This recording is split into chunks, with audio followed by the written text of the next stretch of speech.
Hey there to our 154 subscribers, our future subscribers, and all the people secretly watch us without subscribing. I know I've been failing at keeping up with the channel. I've had some issues and been swamped with other things and haven't been able to record that much. I did start a TikTok channel.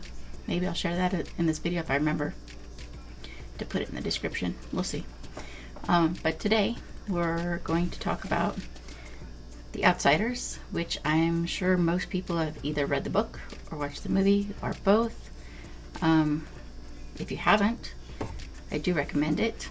It's by S.E. Hinton, and she wrote it in 1967 when she was 16 years old. It was her first book, and it's the book that motivated me to want to write. I mean, I was writing short stories when I was younger than that, because I was like 7th or 8th grade when I read it, and it was 4th grade when I really started getting into writing stories. It was in 4th grade when my teacher asked if he could take a bunch of my stories and put them in the school library, which I thought was cool. Who knows how long it stayed there, because I was only in that town for a couple months, but anyway, I think I was like maybe around 12 years old when I read the book, and it really left an impression on me as far as, I think a lot of it was about the fact that she was only 16 when she wrote it, and I was like, oh, I could do that. So anyway, yeah, she was a big part of my motivation for writing when I was younger. So in the book, for those of you that don't know, there are characters called Soda Pop and Pony Boy, which are, I guess, their legal names in the book. And then of course there's someone with the nickname 2-Bit, and then there's Dallas that they call Dally, and Daryl they call Derry. And that part's confusing when it keeps going back and forth between Dally and Derry, so be aware of that if you decide to read the book, because I was really confused. And even though I read the book a long time ago, reading it again, I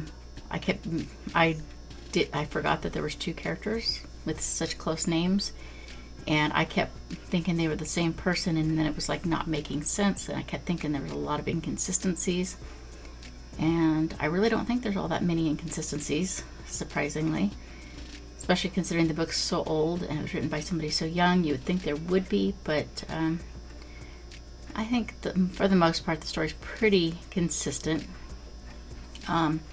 I do like the fact that the speech in it, is different. I mean, again, it was written in the 60s and people talked a little different back then, so it's bound to have a little bit of differences in the way people talk, which I find fascinating. I've always been fascinated by the way different people and different groups of people talk, and how they use a different word or use the same words we do for different meanings, or you know what I mean.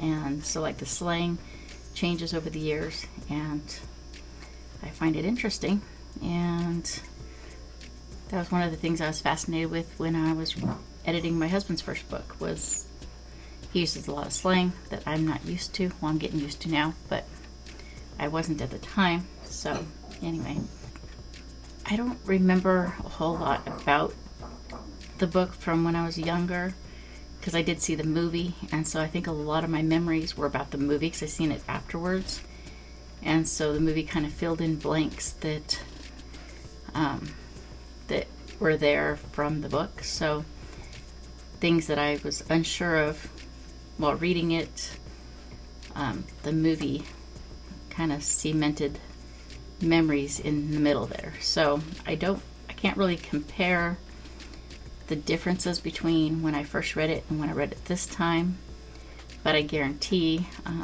different perspective from, not only am I older, but I've had more experiences in life since the first time I read it, and so I look at it a lot differently than I probably did back then. I mean, I look at it a lot differently than I did the movie. So obviously, as you age, your perspective changes and things about the story change. And plus I write books, so I notice any sort of little flaws. Not that I'm being critical, it's just a habit. I just notice them. And anyway, yeah, I say a lot. Sorry, I wasn't really prepared. I thought I was prepared for recording this, but I wasn't really. So anyway, if you don't want to know details, if you haven't read the book and you haven't watched the movie, and you would like to, and you don't want to know more details about it, I will put a timestamp up here somewhere to let you know when I'm done talking. Because I'm going to talk about the movie now, or the book.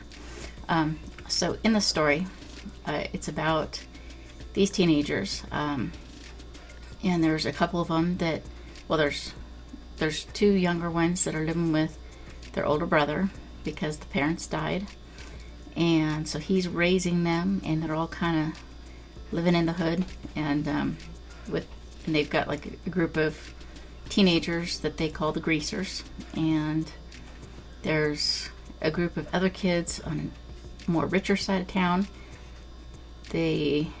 So in the book it says SOCS, and I think in the movie they said socias or something like that. Basically it's the people that are rich, the socialites or whatever. And so they've got a lot of fighting going on between these two groups of kids. And when I say fighting, I mean like they get kind of vicious. And so yeah, there's a lot of that. There's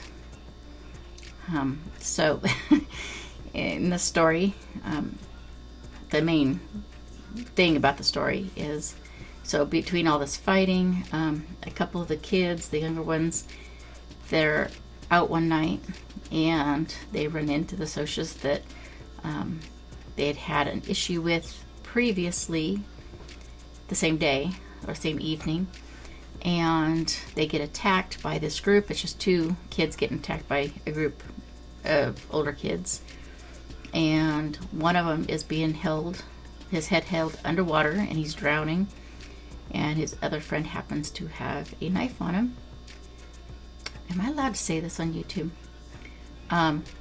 Let's just say he uses the knife on one of the kids in order to stop the fighting, and that one kid doesn't make it.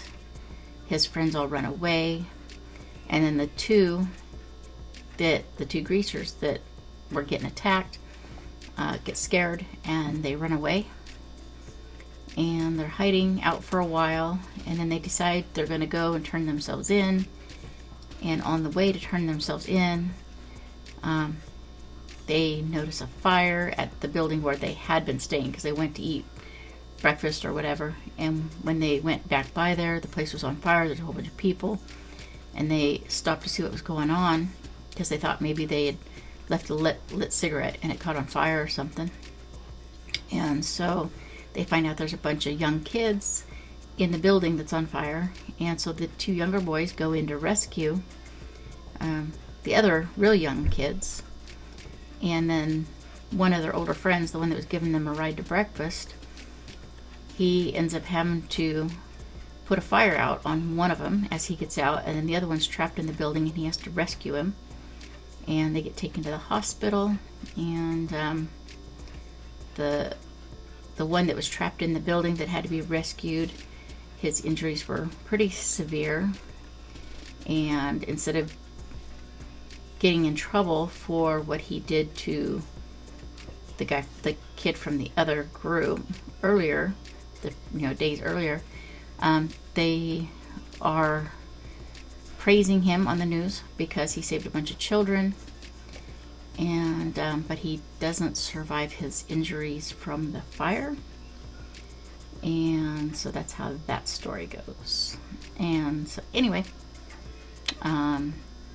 hopefully you guys that have read the book or watched the movie enjoyed it, and that those that haven't decide to go read the book or watch the movie, or both, because I do actually find it interesting to, I prefer watching a movie than reading the book whenever I have the chance to do it, because then when you're reading the book you can hear the voices a little bit better, at least in my opinion. And so anyway, yeah. So that's the story, and hopefully you guys will check it out. And yeah, so hopefully you please like, subscribe, share, comment. I think I said way out of order. I'm not used to this. I've been busy and my brain's not there. Anyway, like, subscribe, comment, share. That's how it goes. And get your friends to do the same thing. Bye.